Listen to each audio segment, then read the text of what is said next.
తాకట్లో ఉన్న మీ బంగారాన్ని విడిపించి ఆ రోజు ఆన్లైన్ రేటుకి కొంటాం. Sharma gold company. నమస్కారం, మీరు చూస్తుంది సుమన్ టీవీ. నేను మీ కీర్తి. సుమన్ టీవీ ప్రేక్షకులందరికీ శ్రీ విశ్వవసునామ సంవత్సర ఉగాది శుభాకాంక్షలు. తెలుగువారి సంవత్సరాది ఉగాది. క్రోధి నామ సంవత్సరానికి టాటా బై బై చెప్తూ కొత్త సంవత్సరానికి కొత్త ఆలోచనలతో ముందడుగు వేస్తున్నాం.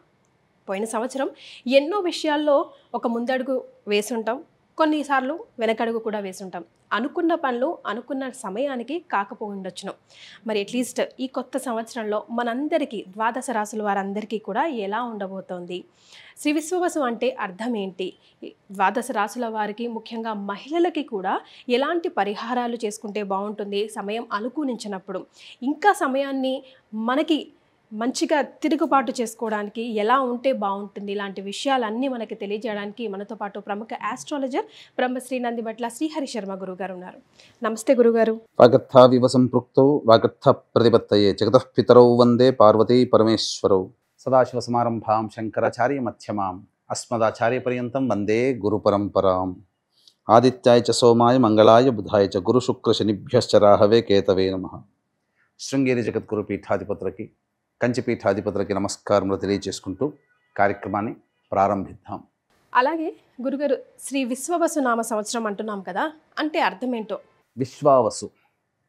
విశ్వావసు అనగా విశ్వాసము కలిగినటువంటిది, నమ్మదగినటువంటిది అనేటువంటి అర్థంగా చెప్పవచ్చు. అంతేకాకుండా విశ్వావసు అనేటువంటిది గంధర్వరాజులలో ఒక రాజు. ఇతని పేరు మీదగానే వివాహం కాని అబ్బాయిలకి, ఆలస్యంగా వివాహం అవుతున్నటువంటి అబ్బాయిలకి ఈ యొక్క విశ్వావసు గంధర్వనామ మంత్రముతో కనుక జపము, తర్పణము, హోమము కనుక చేస్తే త్వరితగతిన వివాహము జరిగి తీరుతుంది అని చెప్పి మనకు మంత్రశాస్త్రంలో చెప్పబడి ఉంది. ద్వాదశ రాశుల్లో భాగంగా సింహరాశి వారికి ఎలా ఉంటుందో గురుగారు ఒకసారి తెలియజేస్తారా? ఈ విశ్వావసు నామ సంవత్సరంలో సింహరాశిలో జన్మించినటువంటి వారికి ఏ విధంగా ఉండబోతుందో తెలుసుకునే ప్రయత్నం చేద్దాం. ముందుగా ఈ సింహరాశిలో జన్మించినటువంటి వారికి ఆదాయం 11, వ్యయం 11, రాజ్యపూజ్యం 3, అవమానం 6. అయితే మార్చి 30వ తారీఖు నుంచి వచ్చే సంవత్సరం మార్చి 19వ తారీఖు వరకు ఉన్నటువంటి సమయాన్ని 3 టైమ్ జోన్స్గా విభజించుకొని ఏ సమయం అనుకూలంగా ఉంటుంది, ఏ సమయాల్లో బాగుండదు అనే విషయం గురించి క్లుప్తంగా తెలియజేసే ప్రయత్నం చేస్తాను. ముందుగా మార్చి 30వ తారీఖు నుంచి మే 14వ తారీఖు వరకు సింహరాశిలో జన్మించినటువంటి వారికి గురువు వృషభ రాశిలోని సంచారం చేస్తూ దశమ గురు ప్రభావము యోగదాయకమైనటువంటి పరిస్థితిగా చెప్పవచ్చు. ఇక ఇదే విషయంలో మార్చి 29వ తారీఖు నుంచి మీనరాశిలోకి సంచార ప్రభావం, శని సంచార ప్రభావం. గత 2.5 సంవత్సరాలుగా సప్తమ శని ప్రభావంతో ఇబ్బంది పడుతున్నటువంటి సింహరాశిలో జన్మించినటువంటి వారు ఇక అష్టమ శని ప్రభావంతో ఇబ్బంది పడుతూ ఉంటుంటారు. అయితే ఇక్కడ ఒక వాస్తవం గమనించుకోవాలి. సింహరాశిలో జన్మించినటువంటి వారు 2006వ సంవత్సరం మరియు 2009వ సంవత్సరం మధ్య కాలంలో ఎలాంటి సమస్యలు ఎదుర్కొన్నారో అటువంటి సమస్యలు సింహరాశిలో జన్మించినటువంటి వారు కొంత ఎదుర్కోక తప్పదు. కాబట్టి ఒక 20 సంవత్సరాల క్రిందట ఎటువంటి స్థితి ఉంది ఒకసారి ఆలోచన చేసుకోండి. తత్ప్రభావము కొంత ఈ అష్టమ శని ప్రభావంలా పొందుతారు. అయితే చాలామంది అనుకునేటువంటిది ఏంటంటే ఈ అష్టమ శని ప్రభావము పూర్తిగా 2.5 సంవత్సరాలు ఉంటుందా అంటే టైం బీయింగ్ వరకు కొంతకాలం మాత్రమే ఉంటుంది. కాబట్టి మీరు ఈ దశమ గురు ప్రభావము సింహరాశి వారిని చాలా మటుకు ఈ టైప్ 1 జోన్లో అనగా మే 14వ తారీఖు వరకు టైప్ 1 జోన్లో భాగంగా శని ప్రభావం ఉన్నప్పటికీ కూడా గురుబల ప్రభావం చేత చాలా సమస్యల్ని నెట్టుకొని వస్తారు. అయితే అష్టమ శని ప్రభావం ఉన్నటువంటి కారణం చేత కాంపిటేటివ్ ఎగ్జామ్స్ ఈ మే 15వ తారీఖు లోపలనే ఎక్కువగా జరుగుతుంటాయి. కాబట్టి ప్రధానంగా విద్యార్థులు బాగా కష్టపడితే తప్ప ఉత్తీర్ణత శాతాన్ని పొందలేరు. ఇదొక్కటి విషయాన్ని గుర్తుపెట్టుకోండి. ఇక ఈ సమయం మాత్రం వ్యాపార విస్తరణకి ఏమాత్రము అనుకూలంగా లేని సమయము. ఇక టైప్ 2 జోన్లో కనుక చూసుకున్నట్లయితే ప్రధానంగా మే 14 నుంచి సెప్టెంబర్ 28వ తారీఖు వరకు కూడా గురుడు లాభస్థానంలో సంచారం చేస్తుంటాడు. ఇది సంపూర్ణముగా అనుకూలంగా ఉండేటువంటి సమయము. కాబట్టి అన్ని విధాలుగా ధనాదాయము మే 14వ తారీఖు నుంచి సెప్టెంబర్ 27వ తారీఖు వరకు ఉంటుందని చెప్పవచ్చు. ఇక సెప్టెంబర్ 27వ తారీఖు నుంచి నవంబర్ 11వ తారీఖు వరకు ఈ కర్కాటక రాశిలో వ్యయ గురు ప్రభావము చేత ఏం జరగబోతుంది? ఖర్చులు ఎక్కువగా అవుతాయి, ధనము సంపాదించుకోవడానికి మార్గం కష్టతరం అవుతుంది. అంతేకాకుండా ప్రధానంగా అనవసరమైనటువంటి ప్రయాణాలు ఎక్కువగా చేయాల్సినటువంటి పరిస్థితి ఈ సెప్టెంబర్ 28 నుంచి నవంబర్ 11వ తారీఖు వరకు ఉన్నటువంటి మధ్యకాలంలో ఈ యొక్క సింహరాశిలో జన్మించినటువంటి వారు పొందుతారు. అయితే ఈ టైప్ 2 జోన్లో భాగంగా శని ప్రభావమే కాస్త ఇబ్బందికరంగా మారుతుందని చెప్పవచ్చు. ఎందుకనంటే మార్చి 29వ తారీఖు నుంచి జూలై 12వ తారీఖు వరకు మీనరాశిలో అష్టమ శని ప్రభావం ఉన్న జూలై 12 నుంచి ఈ యొక్క మీనరాశిలోనే ఉండి వక్రీకరించినటువంటి కారణం చేత అక్టోబర్ 9 వరకు కూడా ఈ వక్రీకరణ ప్రభావం చేత అష్టమ శని మరియు సప్తమ శని ప్రభావం. ఈ సమయం చాలా జాగ్రత్తగా ఉండాలి. జూలై 13వ తారీఖు నుంచి అక్టోబర్ 9వ తారీఖు మధ్య ఉన్నటువంటి కాలం ఏమవుతుంది? అన్ని విధాలుగా శని ప్రభావంలో నష్టం చేకూరుతుంది. ముఖ్యంగా భాగస్వామ్య వ్యాపారస్తులు, భాగస్వాముల మధ్య, దంపతుల మధ్య విభేదాలు వచ్చే అవకాశం ఉంటుంది. మీరు ఎవరితో కలిసి పనిచేస్తుంటారో వారితో సమస్యలు అనేటువంటివి జూలై 13 నుంచి అక్టోబర్ 9 వరకు ఏర్పడతాయి. ఎంత గురుబలం ఉన్నప్పటికీ కూడాను శని ప్రధానంగా అవయోగాన్ని కలిగించే గ్రహం కాబట్టి ఈ సమస్యలు అనేటువంటివి ఎక్కువగా ఉంటాయి. అయితే అక్టోబర్ 10న శని భగవానుల వారు కుంభరాశిలో ప్రవేశం చేసి అప్పుడు కుంభరాశిలో వక్రీకరించి ఉంటాడు.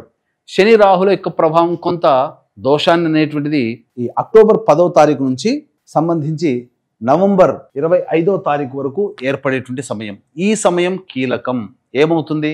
కుంభరాశిలో వక్రీకరించినటువంటి కారణం చేత ఇటు షష్టమ భావ ఫలితాన్ని ఇవ్వబోతున్నాడు. కాబట్టి అన్ని విధాలుగా మీరు శత్రువులపై విజయాన్ని సాధిస్తూ ఒకవైపు అదే శత్రువుల వలన సమస్యలు అంటే తుదకి ఇక్కడ జరిగేటువంటిది ఏంటి? అంతిమంగా ఏదైనా పోరాటం చేయాలి. కానీ ఈ సమయం ఏదైతే ఉందో అక్టోబర్ 10వ తారీఖు నుంచి నవంబర్ 25వ తారీఖు ఉన్నటువంటి సమయం ఏదైతే ఉందో అది ప్రధానముగా మీకు యోగాన్ని కలగచేస్తుంది. ఖచ్చితముగా మీరు ప్రత్యర్థుల మీద విజయాన్ని పొందుతారు. వ్యాపార విస్తరణ కావచ్చు, లేకపోతే ఇతరత్ర సంబంధించినటువంటి విషయాల్లో మీ ప్రత్యర్థుల మీద మీరు విజయాన్ని పొందుతారు. అంటే ఇక్కడ ఏంటి? న్యాయవాద సంబంధమైనటువంటి విషయాల్లో గెలుపు మీదే అవుతుంది. ఇది మాత్రం గుర్తుపెట్టుకోండి. ఇది చెప్పవచ్చు.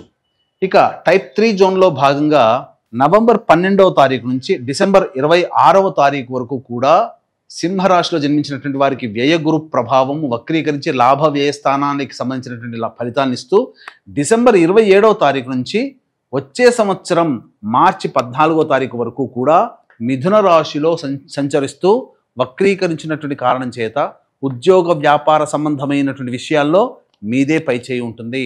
ధనాదాయము డిసెంబర్ 27 నుంచి వచ్చే సంవత్సరం మార్చి వరకు ధనాదాయం చాలా చక్కగా ఉంటుంది. అన్ని విధాలుగా దైవానుగ్రహం సంపూర్ణంగా యోగిస్తుందని చెప్పవచ్చు. ఇక ఇదే విధానంగా నవంబర్ 26వ తారీఖు రోజున సంబంధించి చూసుకుంటే కుంభరాశిలోనే వక్రీకరించినటువంటి శని భగవానుడు వక్రత్యాగం చేస్తూ జనవరి 9 వరకు ఉంటారు. కాబట్టి ఈ సమయం చాలా కీలకమైనటువంటిది. నవంబర్ 26 నుంచి జనవరి 9 వరకు కూడా ప్రధానంగా సప్తమ శని ప్రభావము చేత కింది స్థాయి వాళ్ళ యొక్క సహాయ సహకారాలు మీకు అందడం, శని బలం పెరుగుతూ ఉండడం, ఈ కారణం చేత ఇటు గురుబలము ఇటు శని బలం పెరుగుతున్నటువంటి కారణం చేత యోగాన్ని పొందేటువంటి అవకాశం ఎక్కువగా ఉంటుంది. యోగము అవయోగం అంటే ఏమీ లేదని. యోగం అంటే కాలం కలిసి వస్తుంది, అవయోగం అంటే కాలం కలిసి రాదు. ఏ వృత్తి ఉద్యోగ వ్యాపారాలు ఉన్నా, ఏ సమస్యలతో ఏ సంబంధించినటువంటి పరిస్థితుల్లో ఉన్నా అని గమనించాలి.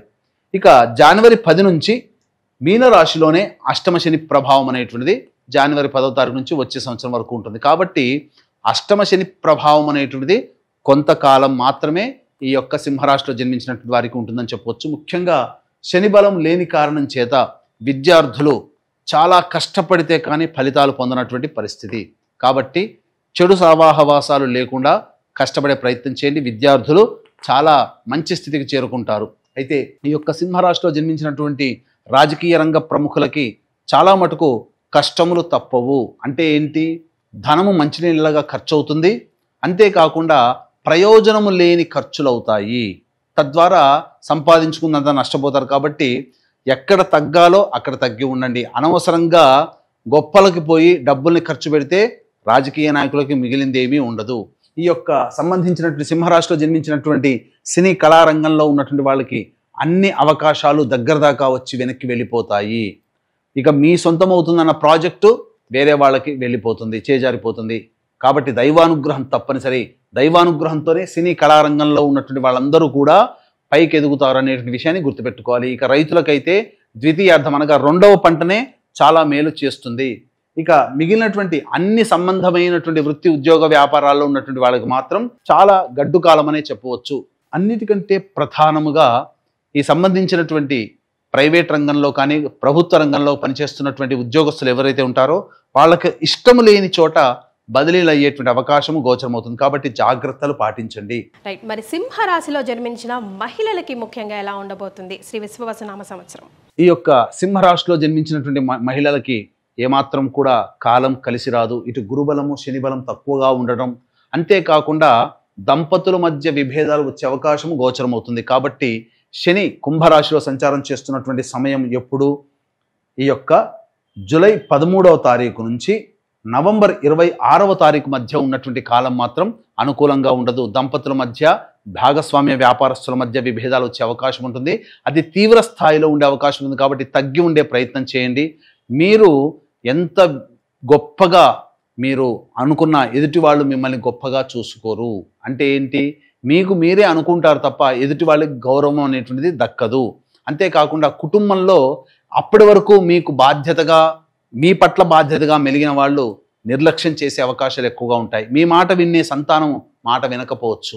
అంతేకాకుండా అప్పటి వరకు మిమ్మల్ని గౌరవంగా చూసినటువంటి స్నేహితులు కానీ ఇతరత్ర వ్యక్తులు కానీ మీ పట్ల కొంత ఈర్ష్య అసూయ భావంతో కానీ లేకపోతే కోప స్వభావంతో కానీ ద్వేషముతో కానీ ఉండే అవకాశం ఉంటుంది. కాబట్టి జాగ్రత్తలు పాటించండి.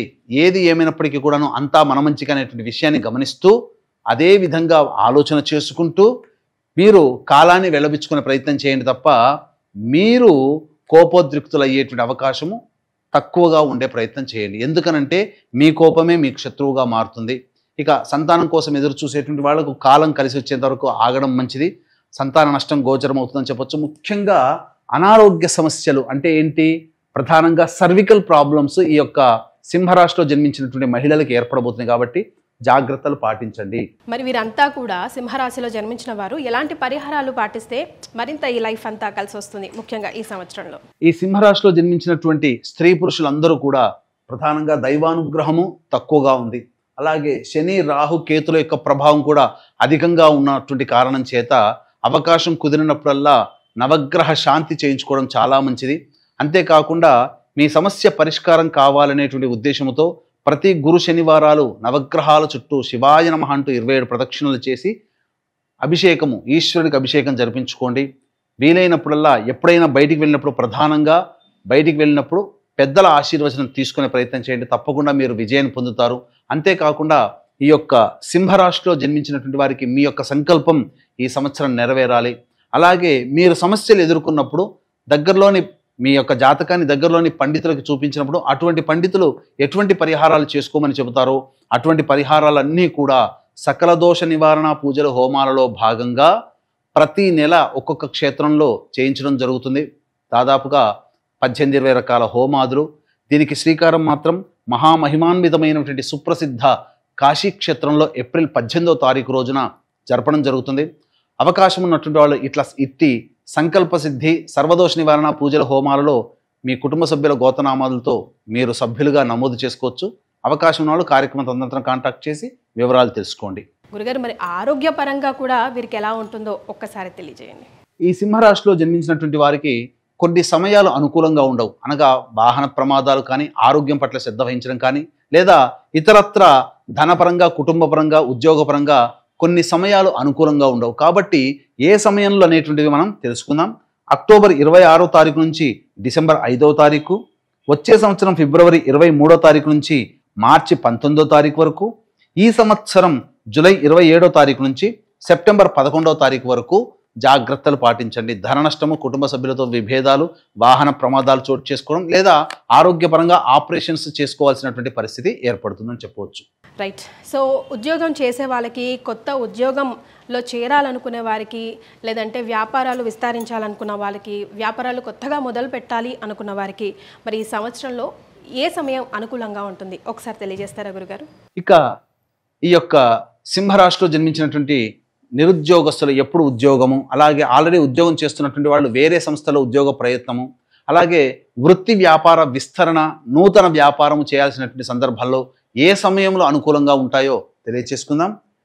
ఈ సంవత్సరం అక్టోబర్ 17 నుంచి నవంబర్ 15 మధ్యకాలము, వచ్చే సంవత్సరం జనవరి 14వ తారీఖు నుంచి ఫిబ్రవరి వచ్చే సంవత్సరం 13వ తారీఖు వరకు, ఈ సంవత్సరం మే 14 నుంచి జూలై 15వ తారీఖు వరకు సంపూర్ణంగా ఉద్యోగస్తులకి, వ్యాపారస్తులకి, వృత్తిలో ఉన్నటువంటి వాళ్ళకి అనుకూలమైనటువంటి కాలంగా చెప్పొచ్చు. ఏది ఏమైనా తర్వాత చెప్పొచ్చేది ఏమిటంటే, ఈ సింహరాశిలో జన్మించినటువంటి పురుషులకి, మహిళలకి వివాహం కావడం చాలా కష్టంతో కూడుకున్నటువంటిది. కాబట్టి దైవానుగ్రహం పొందే ప్రయత్నం చేయండి. ఇట్టి దైవానుగ్రహం అందరికీ అందించాలనేటువంటి సదుద్దేశంతో ప్రతి నెల ఒక్కొక్క క్షేత్రంలో ఈ యొక్క మీ సంకల్పం నెరవేరడం, మీ జాతకరీత్యా దోషాలు తొలగిపోవడం కోసం సంకల్ప సిద్ధి, సకల దోష నివారణ పూజల హోమాలు అనేటువంటి చేయించడం జరుగుతుంది. దీనికి శ్రీకారం మాత్రం సుప్రసిద్ధ మహిమాన్విత కాశీ క్షేత్రంలో ఏప్రిల్ 18వ తారీఖు రోజున జరిపించడం జరుగుతుంది. కాబట్టి అవకాశం వాళ్ళు ఈ కార్యక్రమంలో మీరు సభ్యులుగా చేరవచ్చు. చాలా సంతోషం అండి, ధన్యవాదాలు. సర్వం శ్రీ ఉమామహేశ్వర పరబ్రహ్మార్పణమస్తు.